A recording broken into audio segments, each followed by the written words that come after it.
presented by USAA Insurance. They make it easy to insure your stuff like rigs and gear, and they have your back.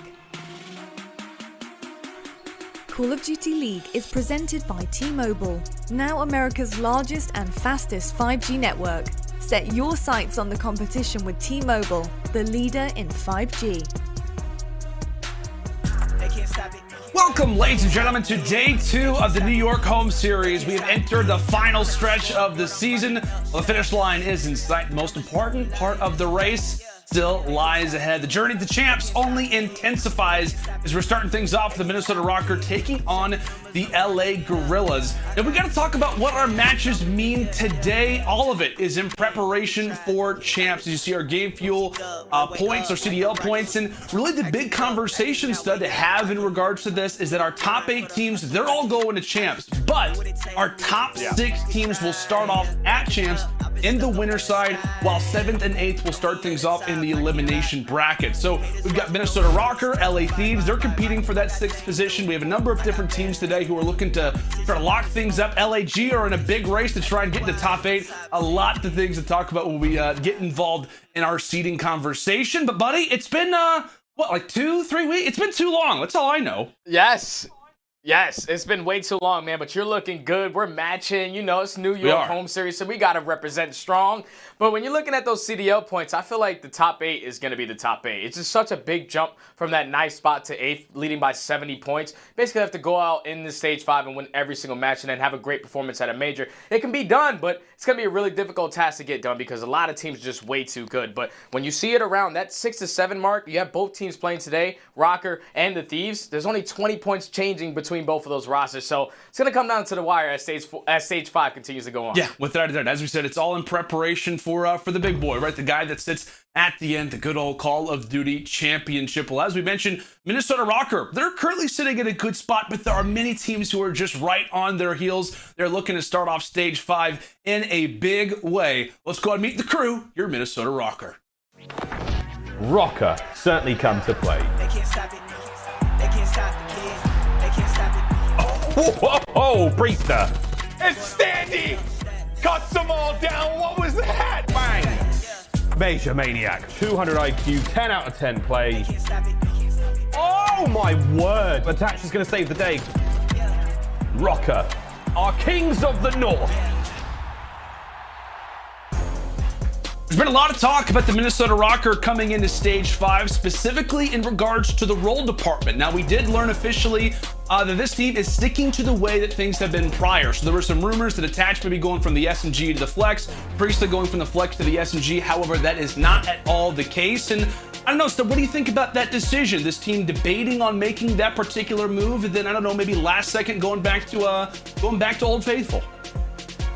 Well, I'm happy that they did it, man, because we remember what Priestahh was like on that SMG. He wasn't really comfortable. And Attach, this is a role that he's ran his entire Call of Duty career. So you can't just try to switch it up on him on the fly. He's a great player. He can definitely get the job done in the Flex, but you want him to be more comfortable in that SMG role. He just needs to step up a little bit. But I feel like when you're looking at this roster, this is a roster who sits around the middle of the pack, can't really get above, can't really get below, but I'm just trying to see some improvements from this team going into that champs. Stage 5, they need to show me something. Yeah, and as we mentioned, they add MajorManiak coming into stage 4, a lot of different things to work on, and this team has a lot of hype around them. They're not going to be an easy opponent to take down, that is for sure. And one roster who could really use a W, especially at this point, as we mentioned, is the team that currently sits in 9th place. Nobody wants to be just one short of making it into champs. This roster now coming into stage 5 is sporting a new lineup, bringing in good old Billy Mental into the fray. Let's go ahead and meet the roster, though. Your LA Guerrillas. Where my friends go, it was simple. When the ends low, switch the tempo. I got right, I got heart, I don't die, I'ma fight. I go down, bet I strike, I go hard day and night. Money on the line, keep calling. Money on the books, need all that. My kids, they'll be ballin'. Got a real bankroll, not for Instagram. My mama on the line, keep calling. Praying for me, know I need all that. Told me it's not about ballin'. Real blessed, but I'm still sinning, man. I got right, I got heart, I don't die, I'ma fight. I go down, bet I strike, I go hard day and night.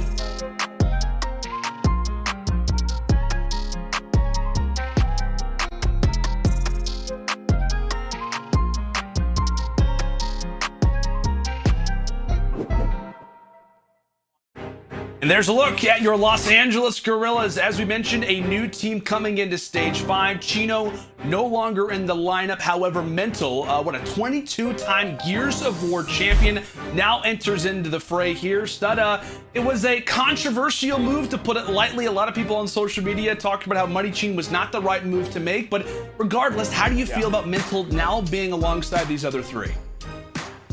Well, I'm excited to see him play, man. Like you said, man, 22 world championships on a different game. Like, obviously, the guy's not playing that anymore because he wanted to come take his talents to Call of Duty, the best game in the world. So I'm excited to see his debut. But let's just hop right into our game few keys to victory for LAG. Their hardpoint just hasn't been good, man. They're on a 12-game loss spree. But the good thing about this is that they're going up against Minnesota Røkkr, who are the 11th team in the league. So they have a good chance at possibly breaking that loss spree there. And then Mental, he also needs to come out firing today because they're going to be relying on him heavily. When you're that new player, you need to come out and show why you deserve to be in this position. And then also, Silly he needs to be back in that form with that assault rifle. We saw him as an SMG, a .78 throughout Stage 4. It just wasn't working for him. So now moving him back to that flex role is going to be able to slow down his gameplay, and hopefully he's able to put up some better numbers for his team. Yeah, they're hoping for big things out of this guy, Mental. And I think, in regards to the role change, I mean, it was clear Silly was not in a role that he felt comfortable with, so a lot of adjustments being made from the LAG side on the fly. But now our game fuel keys to victory here for the Minnesota Røkkr. Attach. He needs to have a breakout stage. I mean, you've talked about it constantly, Stud. He is the Røkkr X factor for this team. Did not have a great overall KD when we talk about Stage 4, just at a .92. Also, Priestahh needs to continue to take over the search and destroys. Often when we see this team come away with victories, it is Priestahh going big, and Standy also putting up some good and consistent numbers. Need to see that from the rest of the roster. And then finally, continue to lock up control. 5-3 in overall Stage 4 performance. This was the new backbone for this team, and I feel like at different points throughout the season, Stud, this team's been a search destroy team and then a hardpoint team. Now it appears it's control. As we kind of on topic with the maps and modes conversation. We got Garrison hardpoint to start, Raid S&D in control, checkmate hardpoint for game 4, then Moscow S&D to close this one out. Any maps that you're looking out for here? Well, when I'm looking at Garrison Hardpoint, I feel like this is a good map for both of these teams. Obviously, Minnesota, they like to play this map a lot because it allows your SMG players to just go out there and just be nuisances on the map, shoot people in the back, pick up free kills. But then you go in towards the middle of the series and you look at that raid control. This is a map where LAG, this is possibly their best control on the entire year. This is the one they've played the most. So I'm excited to see how this series can open up towards the middle half of this. But I feel like when you're looking at both of these maps, it's pretty even between both of these rosters. It all just depends on what kind of LAG we're going to see. Are they going to be able to break that hardpoint loser streak? And then on this map number 1 is going to be able to tell us the truth. Well, oftentimes when we talk about Garrison hardpoint, as that will be our opener to start off this series, it comes down to the SMGs. You get a lot of close quarter fights, some big spawn fights that are as well that are going to involve your 2 SMG players. We talked about for the Minnesota Røkkr, Attach. Still holding on to that SMG alongside Standy. And then now for the LAG side, you got aBeZy now alongside Mental. Silly does switch to the flex. And we will look through the eyes of the 22-time Gears champion, now making his official debut in Call of Duty, in the CDL.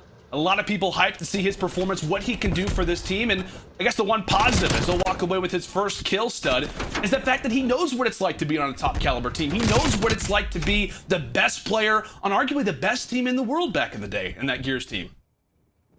Yeah, and it's not like he's coming into this completely blinded. He was on LAG's academy team the entire year so far, so he's just been getting reps after reps after reps, waiting for his opportunity to finally present itself, and now it's here. Now it's all about just making sure you show up to the moment, and he's not a player that's going to shy from it, as this guy, like you said, 22 World Championships is not an easy task to get done, even if it's in a different title. The guy knows what it takes to win, and hopefully he's going to show it here. Yeah, I actually got a chance to take a look at a great content piece that the Guerrillas franchise had released, and this is one of their favorite things is about his style. I mean, you could argue coming in, being as successful as he's been in other titles, he doesn't have an ego whatsoever. He just wants to learn the game, and he's also very good at having the ability to play his life. There's a number of different wonderful attributes as the LAG side off to a great start. Two players coming in from multiple directions. Standy MajorManiak successful to start off. Desperately trying to hunt for some kills inside of P2. That's going to be 3 down. Røkkr looking to try to still break on in. No success yet. 30 more points still left to grab. That was such a great job right there at LAG because there were a couple players who spawned out towards P3. Minnesota, they put a lot of pressure in towards inner bricks, and they eventually flipped those spawns. But Silly and Assault did a great job of just picking up kill after kill as they are on a 5 spree combined between each other, picking up this remaining time. Now it's all about the rotation, but Minnesota, they put themselves in a position to at least be there early. Now it's all about winning this early's engagements, and that's what MajorManiak is able to do, able to find one.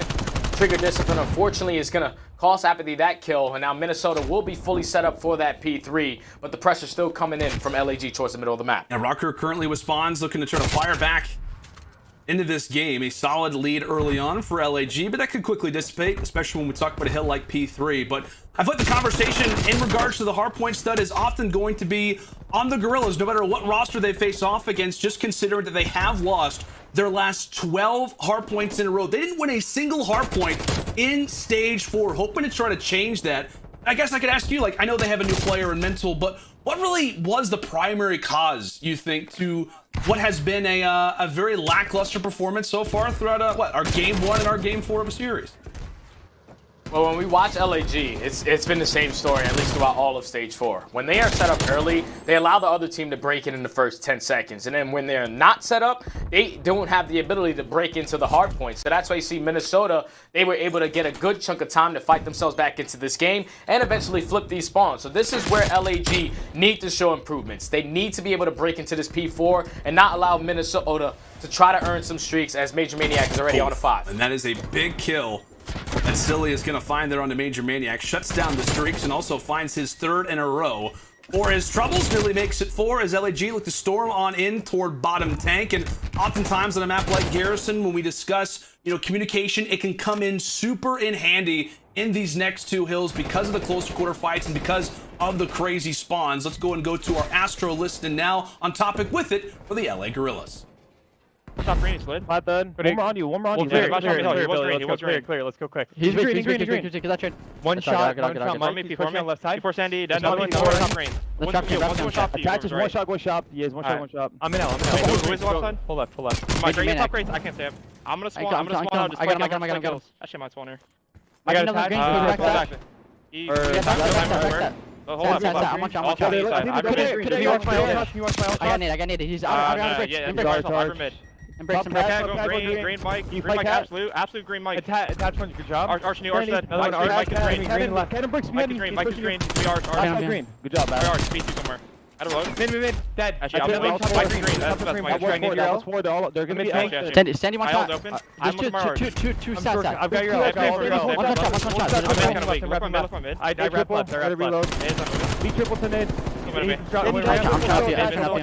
Mid challenging me, press mid, dead. He's behind us. Me, guys. Up to the hill. Actually, one shot. Attach one shot behind you. Alright, I'll look at Zell.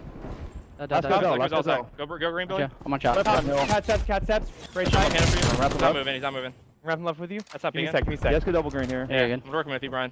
Wait for me. Hold on. He's reset. I'm about to help him. Fuck, I jumped out of the map. Mike is radio. Mike's radio. He's on 3. I'm repping left again. I'm repping left for Mike. Hey, can I hit mid out? Yeah, that could be him picking up. Triple. Is that being right? Nice coordination toward the end of our first set of rotations there for the Guerrillas as they find themselves in a pretty good spot. Assault, meanwhile, sitting nearly double positive for the time, 17 and 10. And so I feel like oftentimes when we talk about LAG, we've talked about a number of different players. I know aBeZy often is one that we discuss in terms of slang, but I mean, it cannot be understated. Like, Assault, he can become at times a top 5, top 10 AR in the entire game. And I feel like it's been somewhat of a slower season for him. And he's always some guy that, or rather one guy that I'm looking at to potentially be the breakout player, the consistent main AR for this team.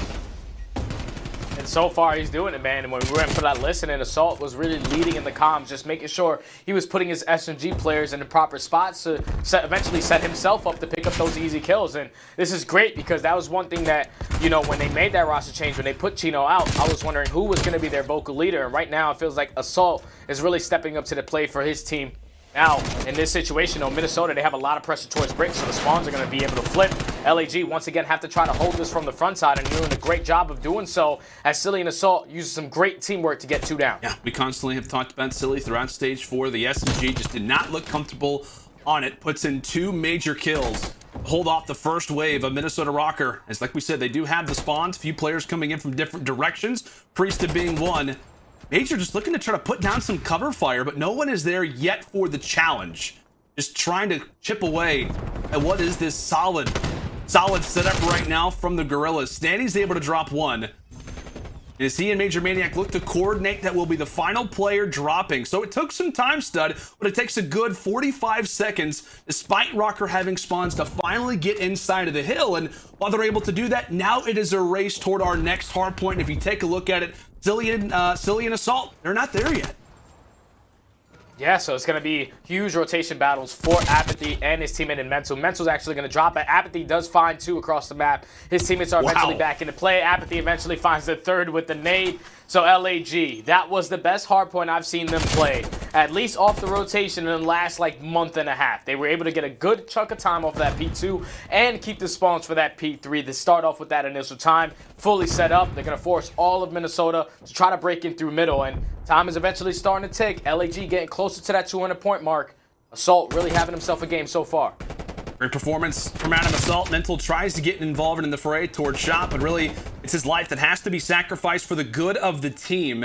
Nearly 200 points reached for the Guerrillas. Keeping in mind, aBeZy, it's on 5 in a row. How great could streaks be right now for LAG as they look to try and find their first hardpoint victory since the Stage 3 Major? Could it be now? They've reached the double century mark, and now we're in toward our next hill. Major was aware of the possible flank, but has aBeZy snuck through? He's not. Nice play, nice read there for Major as we're within 50. Yeah, so now Minnesota, they have the opportunity to get themselves back into this game and even tie it up. It's all about just shutting down this push from Dart, shutting down this push from Tools. But Mental's able to find that kill onto Standy, so the opening is going to be in towards Cat Steps. aBeZy finds the second. Eventually, you have to relocate, get off of this hard point. But LAG, they're able to break in. 35 seconds remaining on this P4 hard point. Minnesota, no, they cannot give up this time to LAG because it's basically going to be a GG. But they find 3, and now they're able to get onto this remaining 25 seconds, still forcing all of LAG to spawn out towards that back P3 area. It's all about just making sure you're winning this engagement, getting this good time, but making sure you're keeping that top green control for that rotation to P5. Great coordination right now from Minnesota. Keeping in mind, few players not toward the back. Just a nice snap there from Standy. He's the sole man inside of the hard point. That's going to be 4 in a row for him. 214, 191. And as we mentioned, just few players to look out for. Currently a split spawn. Only player on the opposite side now is going to be Assault. Mental looks to try and stay alive inside of the hill. And that's going to be 2 in a row now for LAG. Assault does get cut down, and the streak will be extended once more from Standy. LAG inside of the hill now. The map position that we thought could haunt them, in fact, ends up rewarding them in the end. What can Minnesota do with the position? They actually do spawn toward the back tank, so this could be a great opportunity for them. It also could be an issue in regards to the spawns. It's silly. That's going to be 5 in a row for him. Players getting cut down left and right. Out of the spawn they go. Can they even get to the hill in time? Can anybody get a foot inside? Silly still hanging on. It is a crossfire for LAG, and the streak, just like that, is over. Wow, what a great hard point right there to LAG. Once again, man, the problems that they had in this game mode was that they weren't able to get good holds, and they weren't able to break initially when the team was holding off the better rotation and keeping the better spawns. But they completely switched the flip. I mean, switched the flip on its head on this map right here. They were able to break in, at least hold that P2 for a huge 45 seconds, but then keep that rotation towards that P3 was the biggest turning point in this game, because they were able to chain a couple points together and then eventually get closer to that finish line, get it all the way to a P5, and they were able to get the job done. Good job out of LAG on that map, number 1. Absolutely. They switched the flip, they flipped the switch. They do everything that they had to. Yeah, they flipped the switches, everything. I'll tell you what, man, like that was an impressive game. Like there was just a number of different moments where, you know, at times previously for LAG, they start to crumble, but not at all the same case when Assault goes 28 and 21, lays down 5K worth of damage. I mean, at what point was double positive? He was really kind of leading this team in slaying, but I mean, I guess that's the overall difference maker. Is Assault maybe even Silly stepping up now in the flex role? Yeah, I think it was definitely Assault and Silly because even in the beginning of that game, they were the only two players that were early set up for that P2. They had both of their teammates spawning all the way across the map, but they were able to find 5 kills combined to at least get their teammates back into that play to eventually hold that time. And it was just great work out of that duo to play so steady, just making sure that they're picking up their kills to eventually close out the map. Without a doubt. And now we have to highlight him. Justin Fargo for our USAA coverage moment. Silly going big. As we mentioned, role department, Bevels had talked about it in a recent content piece that it was clear Silly did not feel comfortable with the SMG. I'll tell you what, toward the stretch of this game, Stud, it looked like he's quite comfortable with the Krig in his hands. Yeah, he's just slowing down his gameplay, man, and you can just tell when you're Silly, a guy that's been playing Call of Duty for like 20 plus years, it's all about just letting the kills be as easy as possible. And when you're with that assault rifle, all you have to do is pre-aim down the line of sight and eventually get the kills, and that's what he's good at. He showed up in that map #1 for his team. A bit of a smile coming out there from Silly as the 12-game losing streak in Hardpoint has come to an end. Day number 2 of the New York Home Series is already starting off in a big way, but it is Raid S&D up next after the break.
The Call of Duty League is presented by the US Army.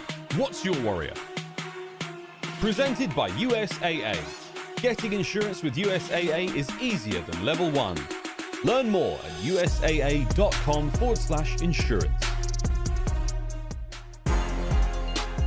Alrighty, folks, we are, like I said, starting off this day the right way. Like we're breaking records, and I guess you could say somewhat of a positive way. At least if you're a Guerrillas fan, you are happy to finally have those constant red marks off of your calendar now in terms of whenever they would be able to win a hardpoint. Well, they're able to get the job done, and I guess this is kind of vintage Guerrillas study. We used to talk about this team in regards to their search and destroy, if they could steal that respawn, how lethal of a roster that they can be. But LAG are able to get the job done, but one player who could stand in the way of LAG's chances of going up 2-0, which has to be the first time in a very long time, is the rookie Standy. How great of a year has this guy had, and how great has he been, especially in search and destroy in stage 4? Just watching him ever since he's entered this team, he's been like the spark that they were looking for. You see his stats here, over a 1.0 in every single category. His consistent level with that SMG is exactly what this team was looking for. You just need a good bounce back after losing that map #1. You saw it, he had like a 0.7. It wasn't really the best stats there, but it's okay. You had some time off. It's time to get back into the groove of things. Now you're able to bounce back on this map #2. The only thing that's scary though is that this is one of LAG's best search and destroy maps. They're going to be sitting on 4-2 on the season. On the opposite side, Minnesota, they are 5-5. And every time I think about this map for some reason, I'm just always thinking about Minnesota, at least Priestahh, in a 1v3 towards bedroom. They always find themselves in that situation. Hopefully they're able to clutch up again, but they need to respond here in this search and destroy because LAG, they haven't won a respawn or at least a hardpoint in a really long time. So their confidence after that map #1 has to be through the roof. Yeah, because you can just tell, like, certain players are smiling, they're feeling good. Just the vibe, the tempo has to be different whenever you've been in the same motion constantly going down 0-1. If you lose that search and destroy down 0-2, like how that has got to affect them now breathing some new life. And who knows, maybe this could totally change the way that they feel and trying to walk away with a series victory. Raid S&D is up next. And Minnesota Røkkr in regards to into stage 4 for them, Stud, it was, back and forth. It was a 4-5 overall performance, but one player who really, I guess you could say, wasn't the most consistent. We talked about Priestahh, his ability to go off. Standy, we know MajorManiak's ability in S&D. Attached, not a great performance in stage 4, right around a 0.5 throughout that stage. Yes. That's not good, man. It's not good if you're attached because you live and breathe through S&D. I remember he was running through artillery strikes and everything back in the day in his prime in Search and Destroy. So he needs to get back into that form. But right there, you see the first blood coming in from Minnesota. Great kill onto aBeZy, puts them in an early man advantage. You see Mental, he's going to be able to keep up that pace, able to take down Standy, give the information to his teammates that the bomb is going to be down. So now with 50 seconds left, it's all left in a 3v3. Minnesota, they have to try to at least work towards this bomb. The only player in this position is going to be MajorManiak. He has to try to take his time in towards this top bedroom area. Have to make work done quick. And if you're MajorManiak, you at least want to find one. How about the turn on to Silly? Finds the headshot. And very well could find a second in this round. Mental looking to try to play his life, trying to buy some time for his teammates, but Mental quickly turns into the final player. Got a little bit scary toward bottom mansion when Standy fell with the bomb, but again, man, it comes down to this play for MajorManiak. Nice little 180 for style. I give it a 10 out of 10. Yeah, he uses his headset right there. As soon as he heard that first hop up, he just turns around, hits with a little bit of pre-fire, able to hit all the bullets onto Silly. But right there, I feel like LAG, they had no idea that MajorManiak was going to be in towards that top window. That play plays out totally different if they are able to at least spot him or at least eliminate him from that position. But MajorManiak does a great job of just finding 2 kills and eventually closing out the round for his team. So now LAG are on the response, on their own offense. We know how they like to play, nice and slow and steady, trying to find some early picks, but you see number 1 in Mental. It's only a matter of time before he decides to hit that flank and set up this pinch toward the middle of the map. The only problem for him is that Priestahh is watching that water lane. Meanwhile, the SMGs have made themselves quite comfortable in the middle side of the map. Attaching Standy, getting some information, and off the rock, everybody's hitting some lovely trick shots. And can he find the second one onto Mental? Attach, pretty wild plays to start, as Assault may have found the information that he needs on Major, but not at all the case. MajorManiak is hitting beams right now. As we're into the 3 versus 2, LAG a man down. Mental, meanwhile, does in fact grab the bomb. With 30 seconds left, the hungry Priestahh is right around the corner. P-Dog seals the deal, and now it is left up to Silly all by himself. 25 seconds on the clock. The bomb, by no means in a favorable position, but what can he do? Round the corner he goes, and Attaches there to take him down. Another solid round there from Røkkr.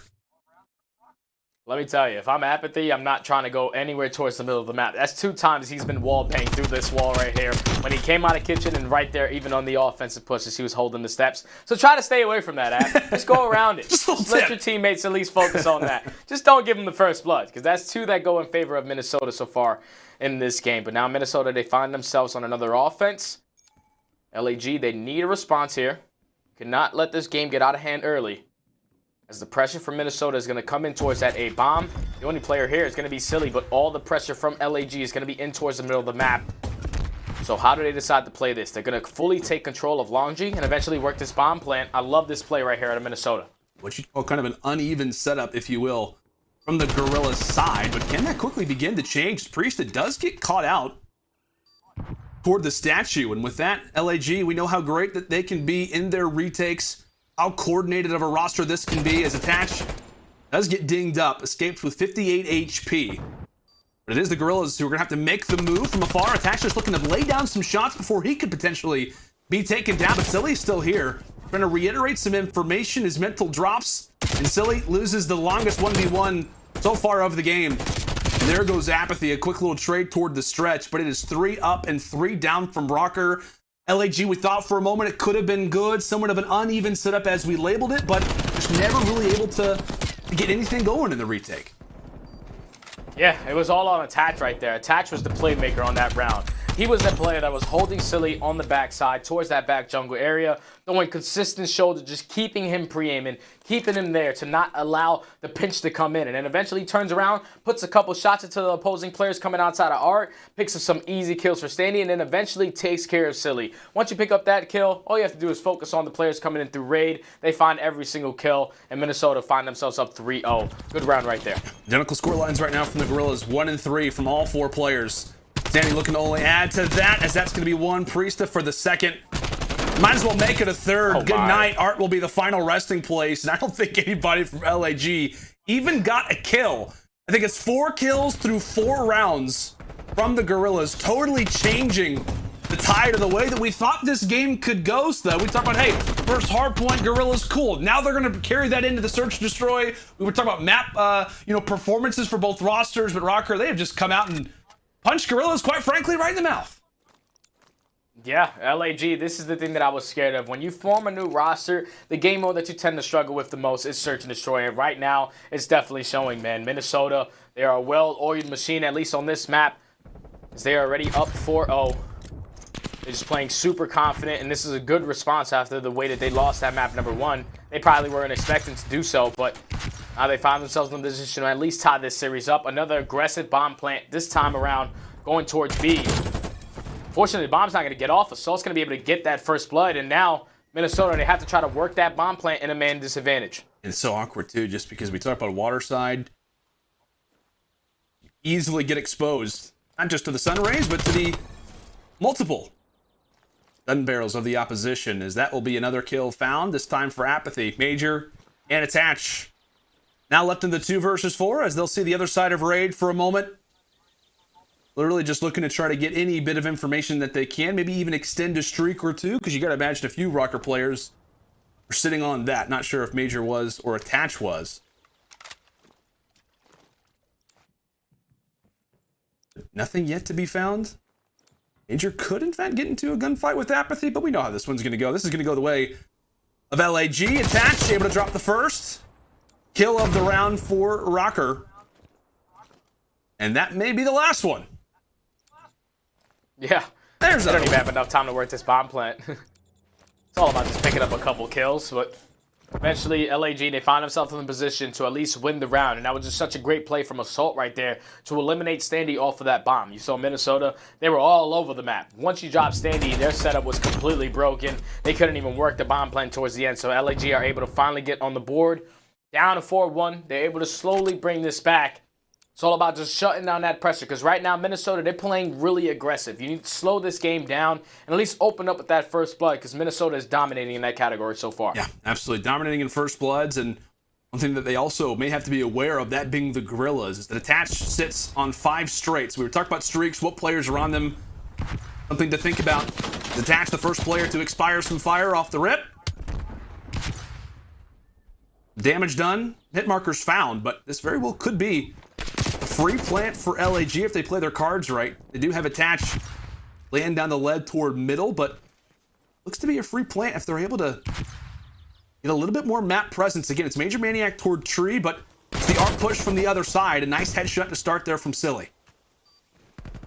Good first blood coming in from LAG, so now they have themselves a man advantage. They know that MajorManiak is going to be towards this back jungle. It's all about just focusing these other 2 players. Unfortunately, Standy's able to take down 1, but it's immediately traded. They find Attached. Now it's all left up to MajorManiak. They know the positioning, and LAG, they take advantage of it. That's 2 rounds straight for the Guerrillas.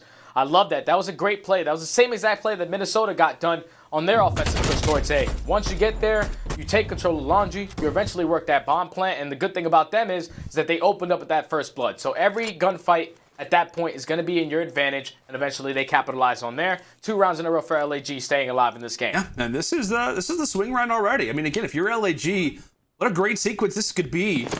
Bring this game back. As we said, they shut down Attach, they shut down everybody, but more specifically, off of the streak that Dylan Price found himself on.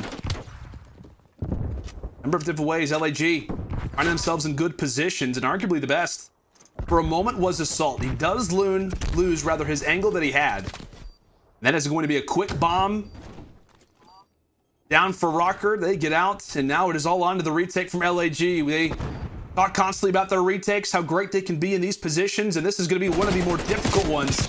As Priestahh is able to drop Mental for the first blood. Assault quickly there on the trade. Into the 3-on-3, but time continues to fall off of the clock. We'll bring MajorManiak out of the fight. aBeZy is going to fall, but Assault's there for a potential trade. He's able to win that one as well, and that could be the Guerrillas. Silly gets the kill, and that will be the retake successful.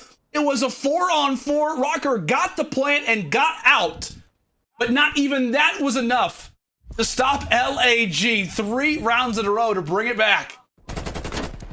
What the hell was that? That was horrible. That was horrible from Minnesota right there. You have the man advantage. You open up with the first blood. There's only about 20 seconds left. Even when aBeZy, you find this kill into aBeZy, you allow Assault to get 2 right here. Like, this doesn't make any sense. At the same time, MajorManiak, he peeks that top window. That was your safety net to get the guy off that bomb. But when those players go down in sync, that is one round right there that you're going to be thinking about. We should have been able to close that one out. And now LAG, 3 rounds in a row, find themselves back into this game, man. Minnesota just choked that one. I mean, I'll be honest, when it was 4-0, I was kind of writing things off. I was already looking at, okay, what we got for game 3? What's the control going to be? But my goodness, as you said, LAG, what in the world did we just see? I mean, I guess you could say more in case for the Røkkr. How did you let that happen? Breathing new life. Now we're within 1. A quick split for the Guerrillas off the start. 2 players toward one side, 2 toward the other. aBeZy with the side plant. That one's going to be successful. So we talked about retakes. Now it's going to be Røkkr's turn. But Assault sits in a great spot. Nearly laid down some fire onto attach. But it's MajorManiak there with a great cover fire. Now a 3 versus 4. aBeZy just trying to get as many visuals as he can.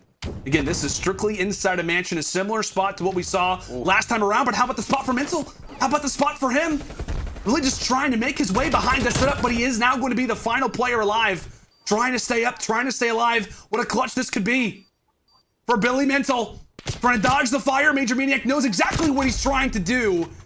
If he would have taken down Standy there on the bomb, that would have been the round for the Guerrillas. It could have been 4 straight. But it's MajorManiak who's there to get the read. Well-deserved of the best play of the round. The one that keeps it in the hands of Minnesota. Yeah, that one almost got scary right there because that play out of Mental, it could have worked out so much better if his teammates would have just stayed alive towards bedroom. But unfortunately, he finds himself in a 2v1. He knows that the clock is not working in his favor.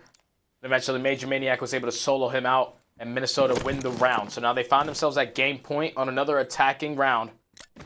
They might just go back to what works, which is that aggressive A push. You're going to force Silly to back up as he knows the pressure is going to be here. And eventually, you want to work another quick plant because so far for Minnesota, their quick plants on offense have been working out for them.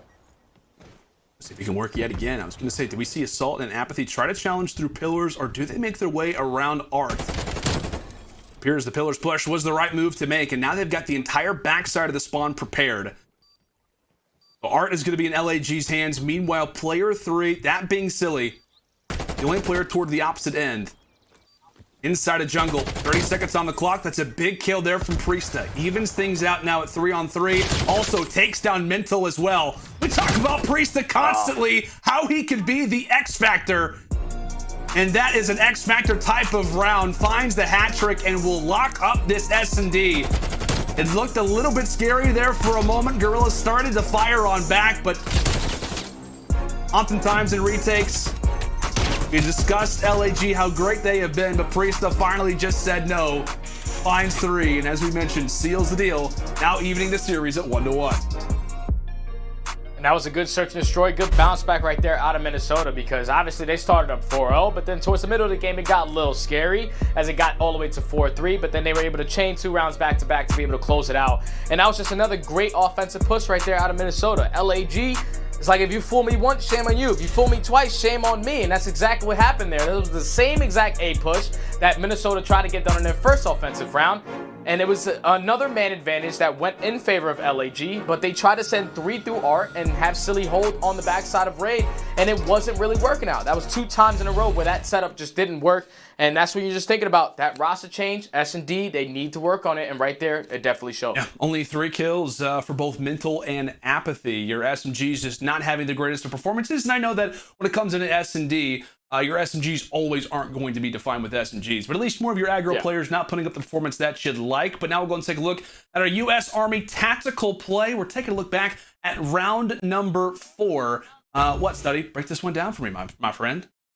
Oh, this is the quickest round ever. This is when Minnesota decided to just be super aggressive in towards Raid. Standy was able to find 1, and then eventually the team shots coming on to the second, and this is just a great blind counter right here out of Minnesota. They knew that LAG, they were shutting down that B push nice and early. Eventually, they're going to have to switch it up, and they played it perfectly as they put the aggression in towards raid, get all 4 kills without anyone dropping. Great search and destroy overall from Minnesota. As we said, got a little bit scared, but Minnesota able to dot the I's, cross the T's, and lock this one up. It was a little bit scary for a moment. They dropped the hard point, but they answer back in a solid way. It is 1-1 as we've got raid control up right after the break.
Seany, the official eyewear for the CDL. Armor your eyes with Seany Blocks blue light protection glasses by visiting seany.com/gaming. Scuff, the official controller of the Call of Duty League. Call of Duty League is presented by T-Mobile, now America's largest and fastest 5G network. Set your sights on the competition with T-Mobile, the leader in 5G.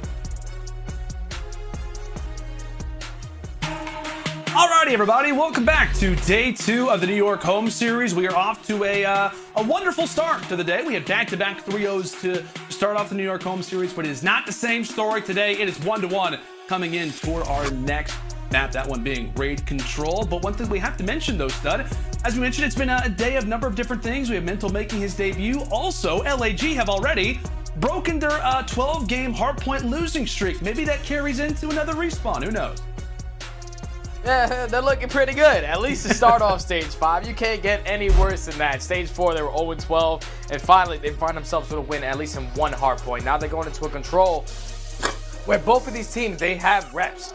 LAG are going to be 5-6 on this map, and Minnesota are 10-5. So Minnesota, they're a lot more comfortable, but you need to have a good bounce back because I felt like they put themselves in a couple positions to at least get a little closer in that search and destroy. After the momentum that they were able to bring off that map number 1, they need to bring it to that map number 3 because this is going to be Minnesota's best control map. This is the mode that they have been relying on throughout all of stage 4. And Mental needs to have a good bounce back one because that last search and destroy, he only dropped 3 kills. Not really the expectation we were expecting him to have, but so far, 0.64 on the series. You need to be able to step up here. Yeah, and as we said, I mean, he has to fill some pretty big shoes in this LAG camp, right? The highest KD in stage 4, I want to say was like a 0.92, something along the lines. And I mean, technically their best statistical player in stage 4 happened to be Cheen, right? The player that ends up going out the door. Again, a lot of talk around the LAG team. Did they make the right move? There was a lot of criticism to even start off the season whenever they brought Cheen in for Vivid, who obviously now finds himself on the Dallas Empire, treating him quite nicely. So I don't know, man, just a lot of different things. But as we mentioned, Mental not off to the greatest start, but things could quickly turn around in raid control. Kind of a mixture of your hardpoint, your S&D. We talk about playing of lives. Communication can oftentimes come down to what defines a control game, and maybe that could very much help LAG out in this spot. And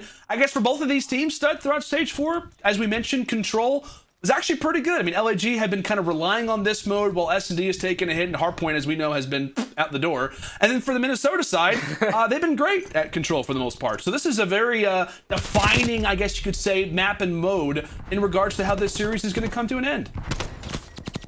Yeah, it definitely is, man. You can see the early pressure from Minnesota coming in towards that 8 point. They just want to get this one done and dusted. MajorManiak's able to find one.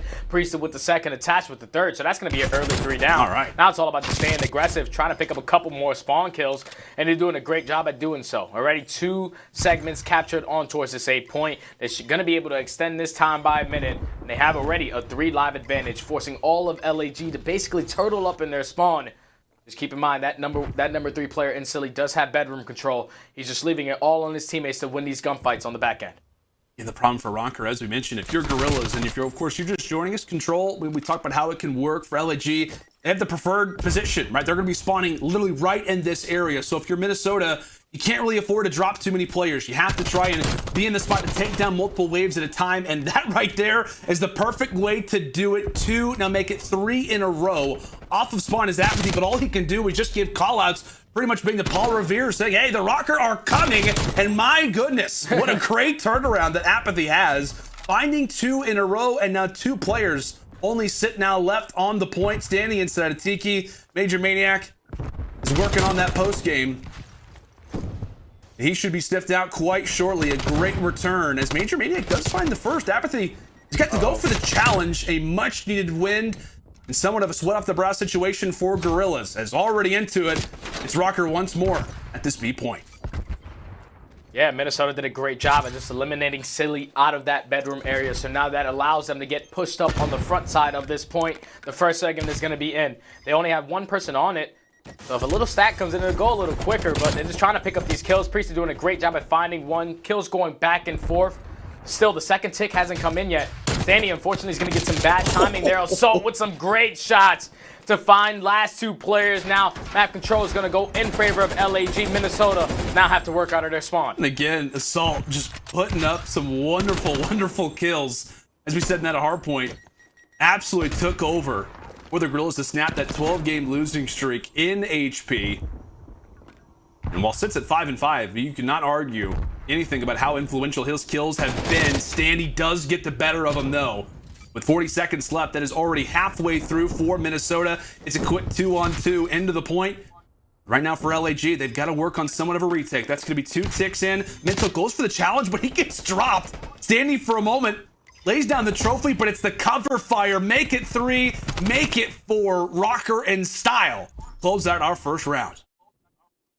Just such a great round right there from Røkkr. When you talk about the way that they started off that round, getting a nice early 3 dead, extending time by a minute, and then just the pressure that they had on that map. Even when LAG responded and got a clean 4 dead, they still had bedroom control. They still kept control of Art so they can rotate through the middle of the map and eventually fight through Kitchen. And that was just great work right there out of Minnesota. That's why they have a positive record on this map, because they know what they need to do in every situation, and they were able to close out that round number 1.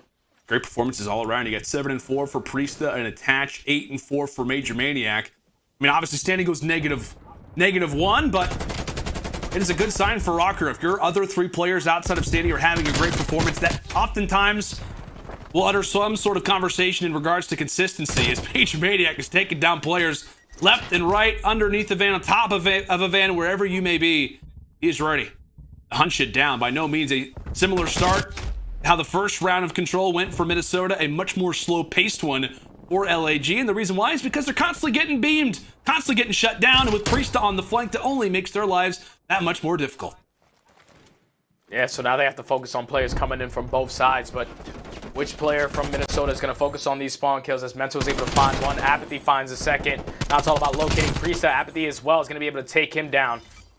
So now they're able to finally get on towards this 8 point. You just have to keep track of where Standy is. They are able to spot him in towards top art area. Eventually the capture is going to come in. So now you see Minnesota. They're going to give this up. They're going to fight through bedroom. Just try to keep control of that. Trying to take map control away from LAG as this 8 point is about to get captured. Load steady wins the race. LAG, pride and true, finally are able to lock up A. And like we said, not as much time, but still a decent amount to work with. 1:40 on the clock. Them to try and break open this B point. Priestahh sits in a major spot right now for the Røkkr. He drops, and that could easily open up some things, but he finds the first kill onto Assault, at least gets some assistance fire in toward Mental. And with that, the LAG push not nearly as strong as they would like it to be. And off spawn once more, Priestahh continuing to be a problem. Sits at 11-6. Yeah, in Minnesota right now, they just have so much control of that bedroom that players are not wrapping back trying to contest that. They're trying to push to the middle of the map and push around the backside, but Minnesota picking up every single kill. So now it's going to force all of LAG to fight out of their spawn. They are on it at a 4 life disadvantage with a minute left. Just so much map control right now going in favor of Minnesota. LAG just need to get one good team push going, but every time that happens, Minnesota player continues to find the kill, make it 2. Now LAG have to hit the reset button once again. And just great coordination, as you mentioned, from Minnesota, just to continually put themselves in a position to either trade or honestly just take the entire team fight themselves. Few shaky shots there from Mint, though, as they look to take down MajorManiak. That's 1 to start, but again, putting themselves in positions to trade. Great spot there for Priestahh, as he can just not be taken down. Literally called the flex for this team, and for good reason. Oh my. Krig or 74U, it does not matter. Now 6, make it 7. There's some streaks. And well, also, this one does not look good for LAG in round number 2. Round number 3 could spell disaster, as they've got, what, an artillery barrage to deal with, and maybe even a cruise missile as well. There it is, 2-0 to start for Minnesota. And like we mentioned, they have got some streaks to work with throughout the remainder of the game. And if you're LAG, that round has got to be super frustrating because you couldn't rat back towards bedroom because Attach had that positioning the entire round. But then every time you were setting up a team push to go around the back, it wasn't like there was multiple players shutting it down. It was Priestahh single-handedly just shutting down their push. If someone could buy a trade onto this guy, it's probably the opening that they were looking for. But Priestahh, he was able to put a couple kills together, eventually earns himself some streaks, and now Minnesota find themselves up 2-0 on the offense with a full stack of those kill streaks in his back pocket for Priestahh. LAG, this is going to be hard, man. You need to try to force Minnesota to use these streaks early. Priestahh going off 18-6 on the 8 spree as well. It's just a matter of can Guerrillas fire back. The quick art push, but that's going to be the 9th. And how about the 10th in a row? Double digits reach for P-Dog, and he is challenging from long range. Does not matter. As we mentioned, 74U from range. The Krig up close. Nothing makes sense anymore. How about this start from Priestahh? Finally gets cut down. But it is going to be the 8-point that has to be sacrificed. What a wonderful start once more for Priestahh. Again, the big conversation coming into this series was the role swap. Was it going to come in?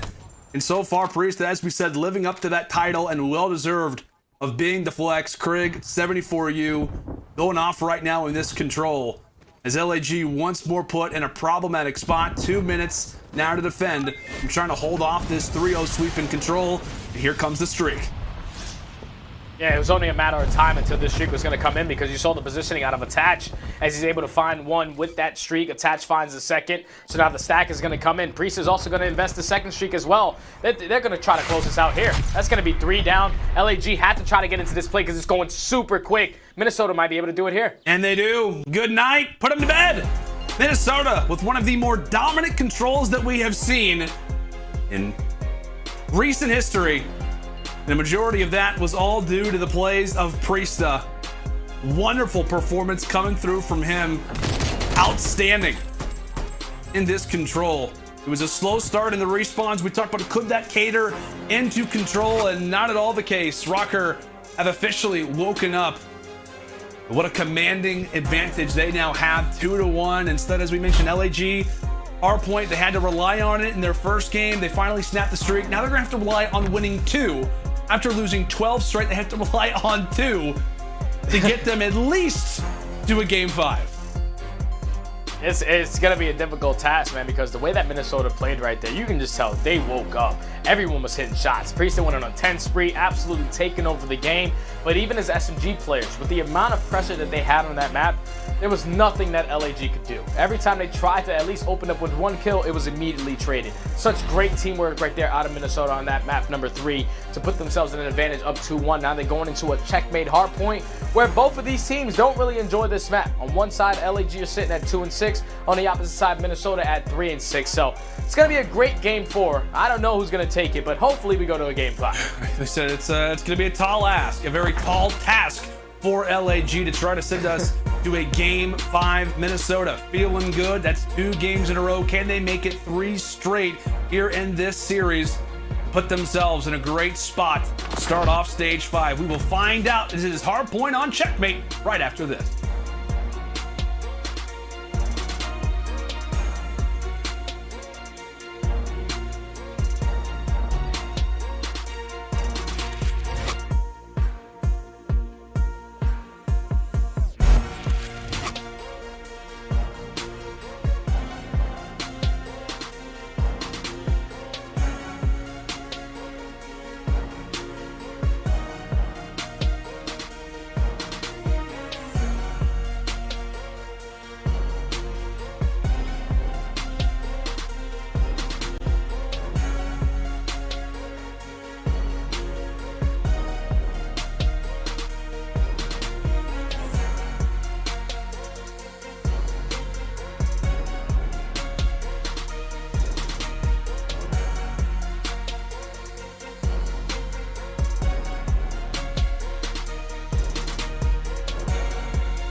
Hello friends and welcome back. Really the story coming into this series was all about first. It was about possibly the role change for Minnesota. It was about the debut of Mental coming into this team, and what, it's not necessarily gone exactly the way that we expected, but I'll tell you what, Minnesota, you've got to be feeling quite good after the performance that you just put up in that last control. But now the conversation does get shifted now to some Hardpoint, and so to start this one off, it was actually LAG closing out the first HP, and for the Røkkr side, it's not really been overall the greatest season in regards to Hardpoint for them.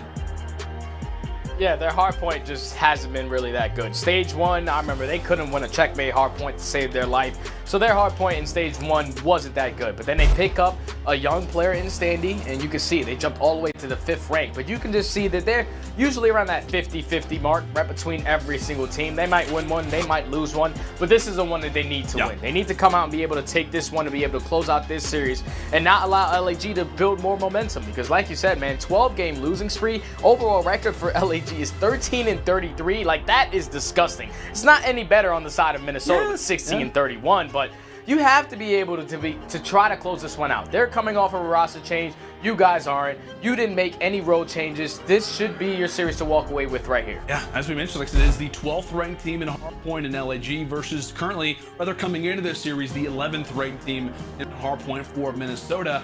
And as we said, like coming into this, it was a matter of like, hey, this is the team to do it against. Like if you're Guerrillas, you want to end that Hardpoint streak, this is really going to be your best chance, considering the fact that this is the team that sits just right above you in that spot. But now going toward a map like Checkmate, much different than a Garrison, of course. But what did you like from LAG in that first Hardpoint that needs to be replicated if we're going to see a Game 5?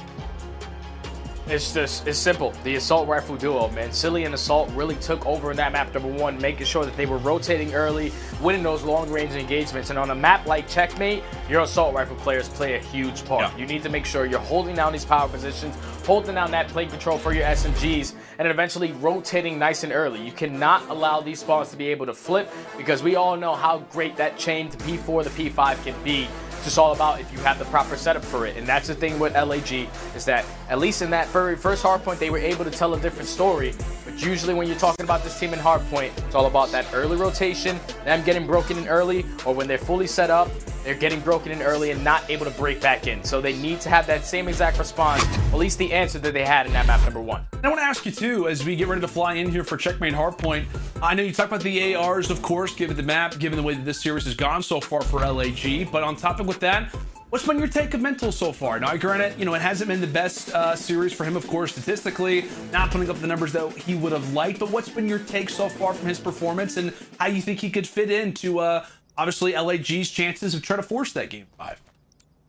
Well, So far, watching him in the series, he's playing okay. Like, he's keeping his pacing up to a point. But him and aBeZy, they haven't found that consistency between each other yet. So that's why in that last map, they just simply got destroyed. There was just too much pressure from Minnesota, at least from Attach and Standy on the map. So they weren't able to get anything going. So you just need them to get more on the same page so they can work around each other more, keep up that pace, keep up the aggression that Minnesota have right now to match that. Yeah. We discussed how often the importance around the SMG line, that duo in particular, has caused many roster changes, many role changes as well. It's Røkkr to start firing away a nice few early points, but it is the Guerrillas that do have those preferred spawns for P2. In just a moment, we will be taking a look at the top right side of your mini-map. And as we said, Guerrillas just looking to try and dance their way, try to keep things even, trying to defend this one for as long as possible, keep it somewhat vacant, but finally, the doors do come crashing down. Røkkr will be grabbing the points, but take a look. Somewhat of an unfortunate spawn, but something that could work out. aBeZy does spawn out for a moment. Assault looking to try and hold on to the line as Priestahh has made his way on into next. So we're talking about spawns. Continue to take a look at it because, as we said, LAG, they are not here. They're just as much in the race as the Røkkr are.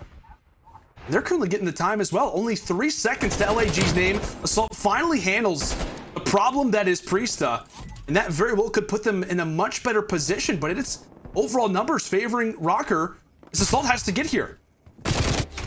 Assault, once again, man, he's the only player in the backside, and right there, Minnesota just puts so much aggression between the SMG players, winning a majority of those gunfights towards the ending of that P1 that spawned a couple players from LAG across the map, and then eventually it was all left up to Assault. Way too many players from Minnesota in this position, so they were able to flip these spawns and chain that P1 to that P2 perfectly. Not getting a good chunk of time here, but still finding themselves with the remaining 15 seconds, as now LAG have to be fully set up for that P3. You cannot allow your teammates to drop off the rotation, because that is what cost them right there. And you see Priestahh with some great shots, able to take down Assault, which allows his teammates now to get pushed up through plane. They're already here on the next hardpoint. Oh my goodness. It's not, you know, the streak necessarily. I know Priestahh had that crazy streak in the control, but I mean, he is just firing, man. He just feels good right now with the Craig. And as we talked about, Checkmate can literally be a playground for your AR players, even for your flex players. But finally, LAG able to hop inside of a hill for what feels like the first time in a long time. Røkkr starting this one off well, trying to walk away with their third map in a row to lock up this series. We'll go and step on aside and go to an Astro listening with Minnesota. Long on me, long on me. Doc's naming. One is long corner. Long corner on me. Ivor Docs. Take time if you can. Long. Alright, take your time, Mike. Yeah, I'm on time. There's one P2 or blue. P2 or blue. I'm going top lane. I have your mid lane, Mike. I have your mid. I'm not looking at it. Yeah, one's tube. I'm top lane. Is ASD on me? I'm one shot. Tube, Justin. Oh, top lane. I'm behind him top lane. I'm top lane. You go. Cubby. One's new. Silly one shot. You're dead. Doing Cubby. Wing one shot. Okay, yeah, Cubby. They'll be wing one shot and on new. On new. We. Pushing up. No, he's on the pillar. Silly dead. I'm getting top lane. Where'd you? I have your top lane cross. I'm waiting for you guys. I'm pulling our side. I flashed him. Low plane, low plane and Assault off. Oh yeah, hold our side. I'm with you. I'm gonna go low plane. I'm holding our side push. Somewhere. Yeah, low wing. Go, you want to double shot our side? Top lane, I'm one shot. Our side dead. Nice. Yo, tube. I'm one on time. I got time. I'm blocking all the way. I have right side too. P2 cross. He might ASD. He might push me. One more ASD, Preston. Eli, have your Charles. Eli, stay in that corner, okay? I'm going a little right. Yeah, one step. I'm no showing. I'm going inside. You want to challenge side? Yeah, it's Charles. Try to get you new. Yeah, go Charles. One's LB wing. Okay, I'm trying to top lane. Iver mid alley, Eli. There's I have a cross. Oh, he's pushing already. One shot. There's two there. I have the cross. In radio. He's not on it yet. We're missing one. Let's go, get that pass weak. I'll be help. Nice. Stay pushed out. Mike, I'm playing top exit. Yeah, get exit. I'm helping him left. Yeah, One's pushing you alley. One's pushing you. I have your alley. Two alley. Top lane alley. I'll be close left. I can see exit. Yeah, I have exit I'm now. gonna be playing. Exit down. Yo, look my left. Look my deep Okay, left. I have a trophy for you, Hill. My exit. Oh, which one? I'm staying on front. Ivor front. Well done. Good comms and overall just great control of the game so far. I don't think there has been a hill yet where they have not had favorable spawns. Or at least if they didn't have favorable spawns, they didn't quickly turn the tide of that. It got a little bit scary toward toward the start of P5, but they turned that around instantly, and they're already up over 100 points. And we're in the first set of rotations. There you go. Yeah, LAG, they're just playing from the back for this entire time. That's going to be another 4 dead. All 4 players spawning out towards back blue, which is going to allow a couple Minnesota players to get early push up in towards plane. Right now, LAG are just playing from the back foot. This is so hard when you're in this cycle to try to break in, but you just need to have a good response, at least off this P1 hard point. But that's going to be another 3 dead. Minnesota, they woke up. They're on point. They're picking up every single kill. They're up 140 points already at the end of this first rotation of hard points. It's only a matter of time until they're able to close this out, man. They're playing so good right now. Yeah, and I guess, I mean, when we talk about that first hard point, I mean, how much of it do you think it was LAG playing super well versus Røkkr maybe coming out slow, now looking at it a second time?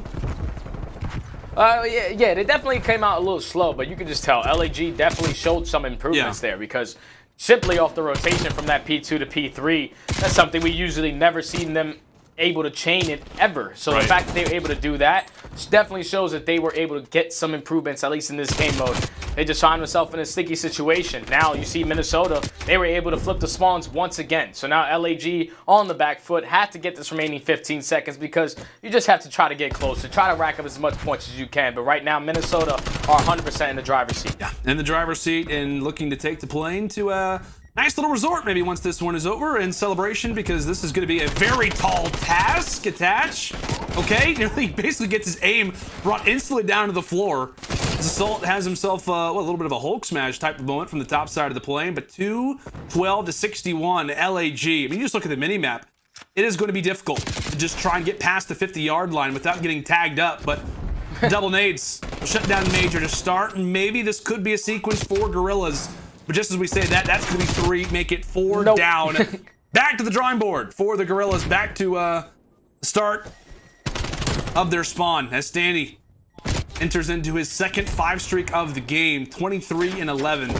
We've talked about a number of different guys so far from Minnesota who've had a good performance. Attach at times, Priestahh has taken over, and now it's Standy's turn over double positive and is not looking back. That's going to be another 3 down, and that will be the final nail in the coffin. Minnesota answer back well. A 60-point hardpoint game in regards to keeping the team to that low of a total.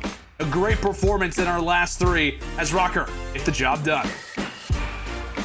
They get the job done, man, and with ease, too. On that map number 4, they just dominated. Like I said, throughout the entire map, they were just winning all their rotations. They were early off to the better spawns on every single one of these hard points, and even towards the very end of those hard points, when they needed to flip and pick up those kills, they were doing it beautifully. LAG, they were just playing from the back foot that entire time.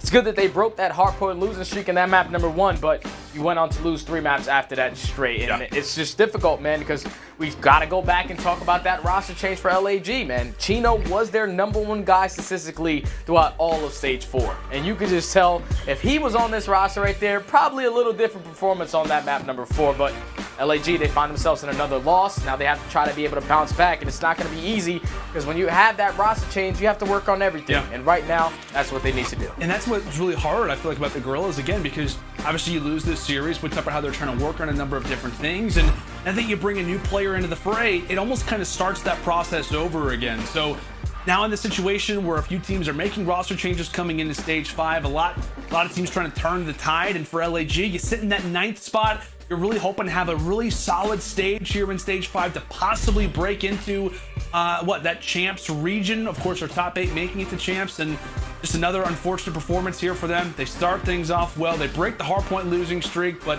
after that, they pretty much fell short. I mean, what, it was 4-0 to start in the S&D. I mean, if Røkkr maybe doesn't lose pace a little bit, that very well could have been a 6-0, 6-1 type of performance. So we maybe look differently at the S&D. It was a 3-0 in control, and like again, it's a 60-point club in the hard point. So really, just I don't really know how to say it exactly, but really just not at all performing up to the level that we thought they would after the first hard point. But now we're going to take a look at our scuff play of the game, and you can really just pick a number of different highlights really throughout this checkmate that stuck out. But it is Minnesota just causing problems and causing issues early in the rotations from P2 to P3. Yeah, so this is towards the ending of that P2. So Attach found one, and then Priestahh finds that second, which is a huge engagement because then eventually it allows his teammates to push up in towards plane. He picks up kill after kill, and then eventually they were able to flip those spawns on their head, forcing all of LAG to spawn out towards back B2. Like I said, Minnesota from start to finish of this hardpoint, they were playing perfect hardpoint, man. Picking up every single kill, winning those rotation gunfights, and then just keeping the aggression on. The SMG players really played well. Standy and Attach both going positive, basically 10. They really just set the pace right there. And LAG, they just couldn't respond, man. When you're playing from the back foot that much throughout an entire hardpoint, the score line is going to look like that. And Minnesota, like we said, throughout the second half of that series, they just dominated. Yeah, absolute dominance toward 2, 3, and 4. And Minnesota getting some nice work in as they will have the Toronto Ultra still to face off against toward the end of this week. Seattle Surge, Dallas Empire. Then what should be a very thrilling match versus the Florida Mutineers.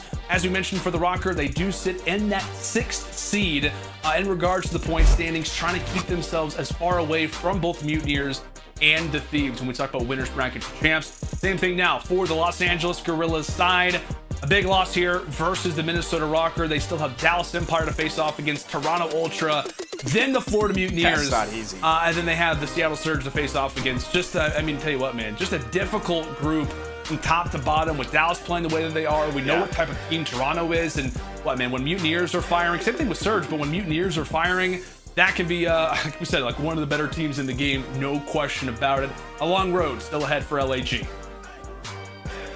Definitely a long road ahead, man. Like, I feel like the Røkkr match is one that they needed to win, but unfortunately they dropped it. So now the schedule is only going to be a lot more difficult. But look at this. Yes! Tickets are on sale already, guys. July 31st to August 1st is going to be the Major 5 tournament. Make sure you guys buy yours. Make sure you come and see the players, do everything. It's been a really long time. It's going to be at the Esports Stadium, Arlington. Don't forget that. Also, fans are back, so make sure you guys are able to make it there because it's going to be a blast, man. I cannot wait for that. I know, man. It's going to be an absolute blast. So excited to have fans be in the venue. It is going to be absolutely electric, of course, at the Esports Stadium there in Arlington, Texas. I've been there myself. It is a wonderful place to be able to hang out and obviously get to witness your favorite players in the CDL. But as we said, my man, like we said, an interesting series to start. But again, all of this is really in regards to the point standings, where everybody sits ahead of champs. And it has to feel good if you're Minnesota. Obviously, it's a big loss if you're Guerrillas because we talked about them being in 9th. But specifically, the more prominent race, I think, right now is for Minnesota,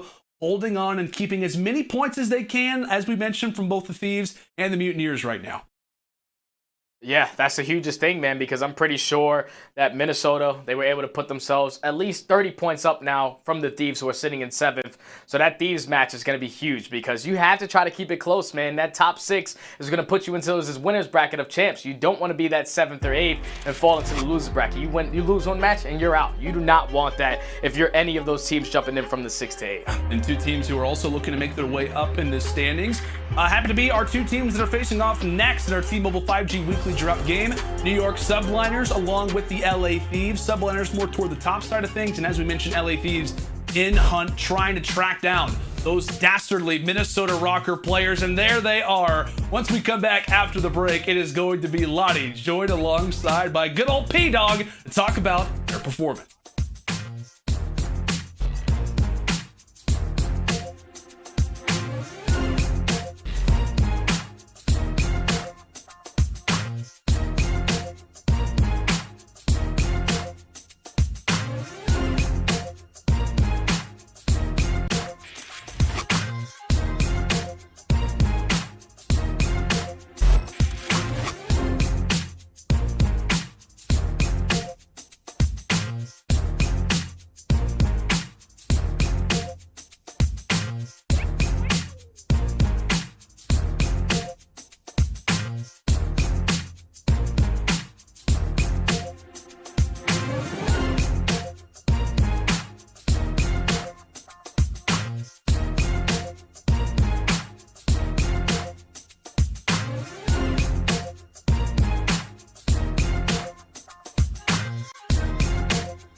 of Duty League is brought to you by Mountain Dew Game Fuel.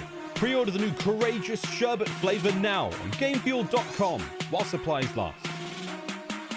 Tournament audio and team listen-ins are powered by Astro Gaming, the official headset and mix amp of the Call of Duty League.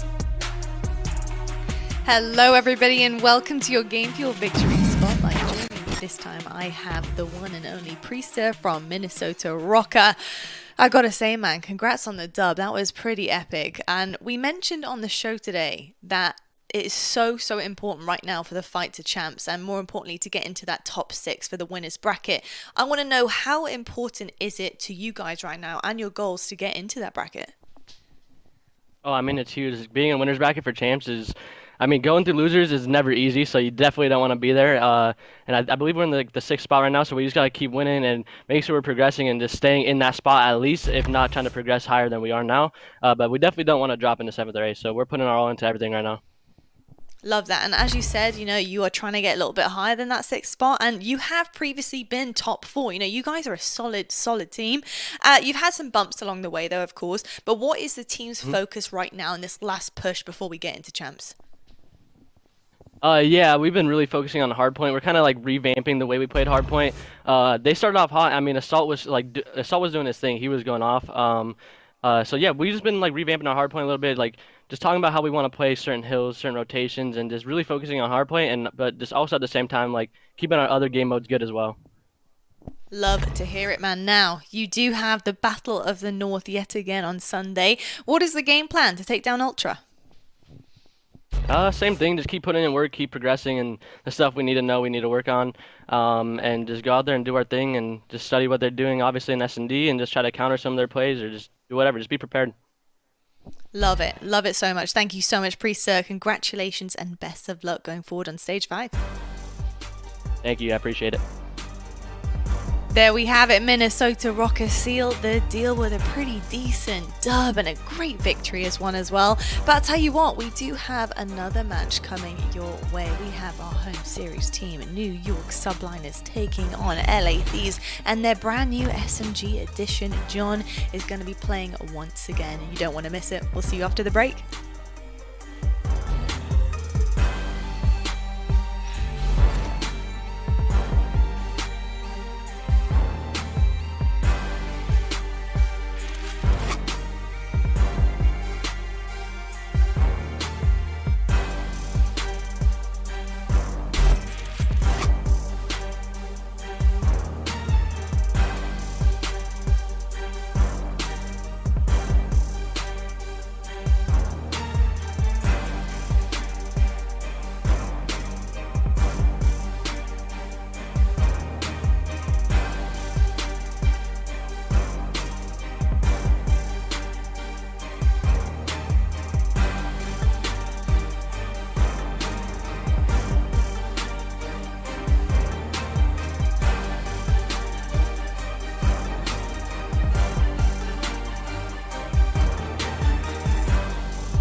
Seany, the official eyewear for the CDL. Armor your eyes with Seany Blocks blue light protection glasses by visiting seany.com/gaming. Scuff, the official controller of the Call of Duty League. Call of Duty League is presented by T-Mobile, now America's largest and fastest 5G network. Set your sights on the competition with T-Mobile, the leader in 5G.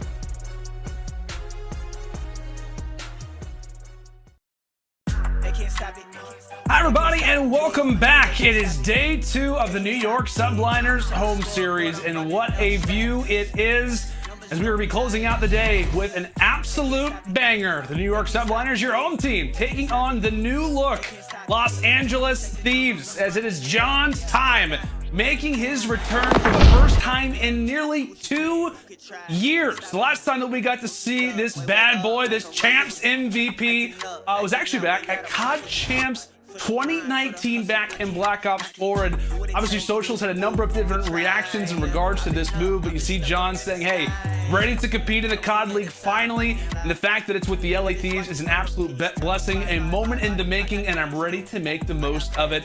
And of course, Coach Cap, happy to say, John Slasher back again to carry me. We talked about that run, the champs, rather the trophy that Envy got to bring back in Black Ops 3, John being one of those players. What the only piece that we're missing is good old aBeZy. We absolutely love you, aBeZy, but still great to see these guys back together again. And folks, it also is our TiVo weekly drop game. Oh boy, it's gonna be fun. I mean, what? You can text 31 31 31. You have the ability to win a Champs flyaway experience. You get the opportunity to win all paid vacation, basically, to go and attend Champs. Yep. Everything is paid. You got VIP. You got everything you could ever ask for. And all you have to do is text Emo Champs to 31 31 31. All right, stud. As we said, the stage is set. The city is ready, and it's nearly time to get into this. How do you feel? Subliners now back with Asim. John now kind of returning, now back for the Thieves. They look toward him to possibly kind of bring this roster together. How you feeling?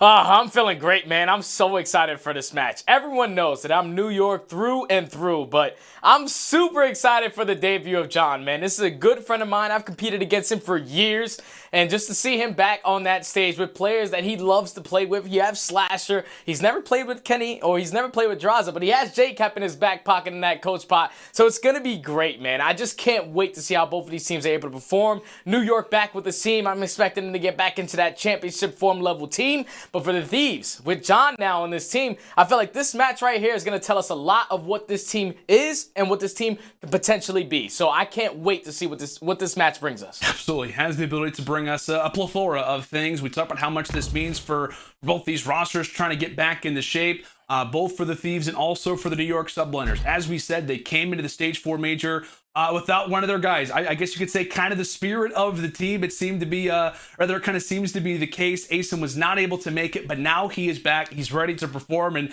he's ready to try and bring this team back to where they left off. Let's go ahead and meet your home team. It's the New York Subliners.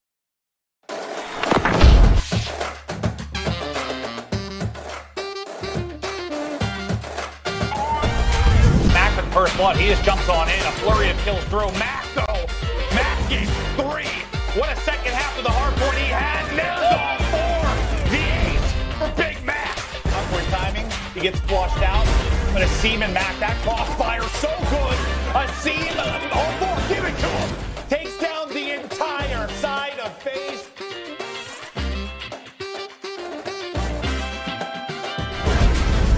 Just an efficient work right now. Is HyDra, he has the entire team straight in front of him, gets a couple shots. Now look how much he just slows them down. Can he get the defuse, player? He does. 23 seconds left on the clock. One more to deal with for Clay. This would be massive.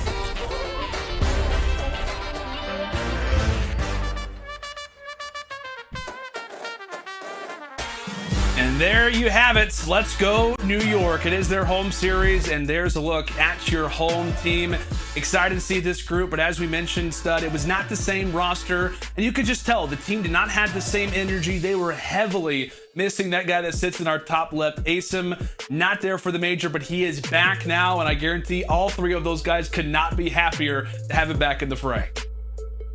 Oh yeah, they definitely could not be happier because he is the heart of this team. Like, he's the guy that's going to go out and do all the dirty work, lead the team to success, go out there and get first bloods. He does a lot for this team, so I'm excited to see him back. But I'm also excited that New York gave us a new intro video. I was sick of seeing HyDra in pubs, but finally that video was sick from top to bottom. Even Clayster got his own bridge right there. The big dog got a bridge, while HyDra got a truck. It's okay. It's okay. HyDra, you got your way to work back up. But yeah, man, New York with the team, totally different team, and I'm excited to see him play today. Absolutely. Excited to see this team play, a roster that has been very firm and obviously is excited to return back in Stage 5, but I guess you could say a total opposite could be said for the other side. This LA Thieves team has experienced numerous changes, 9 different roster changes. This is their 7th lineup so far throughout the season. But I guess, could 7th be the charm? It's time to find out. Let's go ahead and meet the new group. It's the LA Thieves.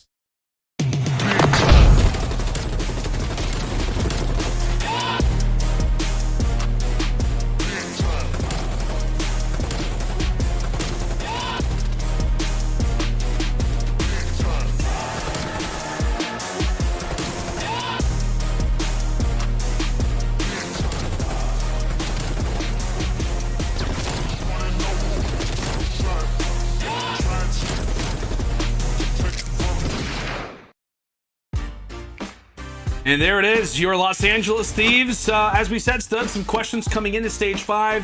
What was going to happen with the roster? We talked about the drama that obviously happened at the stage for Major. They decided to keep Drazah and obviously bring in John. As we said, a world champion. He's won a world championship with Slasher as well. Excited to see this group perform. And as you said at the top of the show, a lot of stuff for this team to work on. Yeah, it's definitely a lot of stuff in such a short time, so they have to just get right out of the gates and just be able to perform versus the top teams. But let's just hop right into our keys to victory for the LA Thieves. The 2016 Champs MVP is back, man. John must have a great performance to slow down the SMG duo on the opposite side. We know what HyDra and Asim can bring. John needs to be able to match that energy. Respawns also have to be the top priority. When you're a new team, you're going to think about that search and destroy, but throughout Stage 4, the respawns weren't that good. 1 and 5 in control, 4 and 7 in hardpoint, and also the AR duo has been great ever since reuniting. Both of these players are over 1.0 KD throughout Stage 4. They need to keep up that consistency to ramp up that output, because if you get those guys to play great and your new SMGs to play great, it's the perfect formula that they're looking for. Yeah, and hunt for the consistency, not just in terms of game modes, but also from a roster perspective. As now we'll take a look at the other side. Our game fuel keys to victory here for the New York Subliners. Get back on track with Asim, now back in the lineup. As we said, they came into that Major 4 with a lot of questions. Would Asim be in the lineup? Decimate ends up joining the team, and they go 0-5 at that 4th Major. Not at all looking good in regards to hardpoint. Clayster also must return to his peak form. Stages 1 through 3, an absolute beast. Stage 4, not so much, at a 0.91 KD, by far his lowest in terms of performance so far in regards to this stage. A lot of things to be excited about, though, when it comes down to this Subliners crew. And I mean, at one point, when they were kind of at their peak, if you will, in Stage 3, they made it all the way to a grand final. And I guarantee you, this guy Clay, he is just happy to finally have, as we mentioned, that other, I guess you could say, in-game leader type of vocal performance that we look at from a player like Asim, or rather Asim, whatever you really want to label. But as we've mentioned, you can kind of call it whatever you'd like. But excited to see what this roster can do. But Moscow for both the hardpoint and the S&D. We've got Garrison Control and Garrison Hardpoint for 3 and 4. And if it comes down to it, Miami S&D will be our final resting place for this series and for this day. Stud, chances, how likely do you think it could be that we see it Game 5? I think it's very likely, man, because I feel like these teams are evenly matched up on a lot of these maps. Obviously, New York are a little bit better in both of the hard points, but when you talk about that control, that is where LA Thieves need to be able to show light, because on that map, they're 1-6, and on the opposite side, New York are a little bit in a better position, as they're going to be sitting at 3-6. So it's not that big of a comparison, or at least a big of a jump, but I feel like these teams, at least map-wise, they'll be able to match up with each other just across the board. Talented players. So this is going to be a great first map, and tells me a lot of what the new LA Thieves roster can be. Yeah, and I feel like, we kind of know roughly what we're going to get from the ARs of the Thieves. We've seen Kenny, we've seen Slasher, obviously at the start of the season, obviously in the previous stage, but I know there's a lot of questions because, last stage it was Tej and Hook, now it's Drazah and John.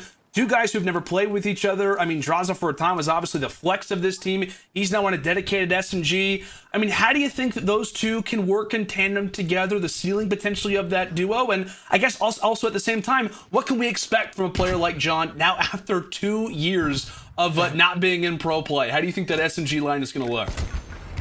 Well, let me tell you, it's not like the guy was doing absolutely nothing with his time. Yeah. Throughout this entire year, he was dominating in challengers ever since he made his way back. He was able to at least win 1 playoff, get a second in a couple, but just keeping up that consistent play. So it's not like he's walking away just completely blinded. He knows exactly what he needs to do for this team. But John is able to find 2. And let me just tell you, I'm super excited to watch this guy as he finds 2 kills. 25 seconds remaining on this P1. It's going to force New York off the rotation to try not to drop. But Mack is going to fall. He's going to spawn all the way across the map. And now Thieves are going to put the aggression on. Yeah, Thieves are going to put the aggression on. And John quickly looking to try to get involved in the fray as he and Drazah combine for the first. And now Clayster toward the back lines. Going to go ahead and give a little bit of information to his roster about where this push, where this frenzy of SMGs is beginning to come from. A solid P1 to start for the Thieves and much needed answer now for NYSL as HyDra will have his first exchange with John in the game. An exchange that we're very much looking forward to watching how it can only progress. But Kenny is able to drop 2. That's also going to be a 3rd gunfight that Mack has to back up on. And as he falls, the Thieves look to make their way on in, but the Subliners are not happy to give this one away. They may not have a choice. That's now going to be 5 straight for Kenny. Yeah, so the Thieves do a great job right there, just causing so many problems from New York. Kenny was able to find 3 kills towards that street side, eventually spawns all of New York out towards the front. And now these are able to get this remaining 20 seconds. So now it's all about focusing up the rotation. And 3 players are already going to be on it. 1 player from New York, and Mack is going to spawn all the way across the map. They said, hey, screw this 15-second junk time. We're focused on the next one because it can be a full 60. So gunfights are going back and forth. Kenny able to find one as well. So that's going to be 2 New York players spawning all the way across the map. The Thieves have played that beautifully, man. Such a great break out of LAT right there to go into that P3. Incredibly impressive so far from Los Angeles as they play well at P1. They break in toward P2, and they've started off breaking it open at P3. Our last 2 being Money Hills. A nice advantage so far from the Thieves. A nice little turnaround there from John. He and Kenny, all 4 players on your screen for a moment as LAT are off to the races, and Mack not having any sort of answer. We had some questions, talked about Drazah. How is he going to perform? How is he going to come in really with this team, coming from a flex perspective, from a background of that, and now with a dedicated SMG in his hands? And I know he does have that Krig in his back pocket. He is starting things off at 6-2. Already at that century mark are the Thieves, and Subliners are not even a 4th of the way there yet. Can we see another hill dominated by the Thieves, or can Boulevard finally be the turnaround from New York? And New York need to have an answer here. The only thing is early street